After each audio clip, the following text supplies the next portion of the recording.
வெளிநாட்டு பயணங்களால் தமிழ்நாட்டிற்கு உண்மையாவே பலன் உண்டா என்ற விமர்சனங்கள் முன்வைக்கப்படுகல? என்ன விமர்சனம் சொல்றாங்க? இல்ல, அதிமுக பொறுத்தவரை தொடர்ந்து விமர்சனங்கள் முன் வச்சுக்கிட்டே இருக்காங்க வெளிநாட்டு பயணங்கள் தொடர்பா. வெளிநாட்டு பயணத்தை பொறுத்த வரைக்கும் எதிர்க்கட்சி தலைவராக இருக்கக்கூடிய பழனிசாமி அவர்கள் இதை குறித்து கூட விமர்சனம் பண்ணியிருக்கிறாரு. பழனிசாமியை பொறுத்த வரைக்கும் தன்னுடைய பயணங்கள் எப்படி இருந்துச்சோ அப்படித்தான் இந்த பயணங்கள் இருக்கும்னு நினைக்கிறாரு. ஆனால் நான் கையெழுத்து போடக்கூடிய அளவுக்கு அனைத்து ஒப்பந்தங்களும் நடைமுறைக்கு வந்திருக்கு. தமிழக சட்டமன்ற தேர்தலுக்கு இன்னும் ஒரு 7 மாதம் தான் இருக்கு. புதிய கட்சிகள், ஏன்னா திமுக கூட்டணி ஆல்ரெடி 9 கட்சிகள் பக்கம் இருக்காங்க, புதிய கட்சிகள் வர்றதுக்கு வாய்ப்பு இருக்கா சார்? புதிய கட்சிகள் வரலையோ புதிய வாக்காளர்கள் திமுக பக்கம் வந்து கொண்டிருக்கிறார்கள், அதான் உண்மை.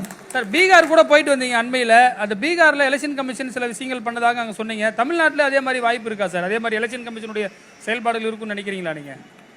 யார் எப்படிப்பட்ட சதி செஞ்சாலும் அதை முறியடிக்கிற வல்லமை தமிழ்நாட்டுக்கு உண்டு. ஏன் பீகாரில் கூட தேர்தல் ஆணையம் நினைச்சது நடக்காது. உண்மையாக நான் போயிட்டு வந்த அனுபவத்தில் சொல்கிறேன். ஏன்னா அங்கேயும் மக்களை எழுச்சி பெற வைக்க தேர்தல் ஆணையம் உதவி செஞ்சிருக்கின்றது தான் உண்மை. ஸ்ரீ ஓட்டர்ஸ் கருத்து கணிப்பு நடத்தியிருக்காங்க, அது குறித்து உங்கள் கருத்து என்ன? எந்த கருத்து கணிப்பு இருந்தாலும் எல்லா கருத்து கணிப்புகளையும் மிஞ்சி ஒரு அமோக வெற்றி தான் திமுக கூட்டணி பெறப்போகுது. அதில் எந்த சந்தேகமும் இல்லை.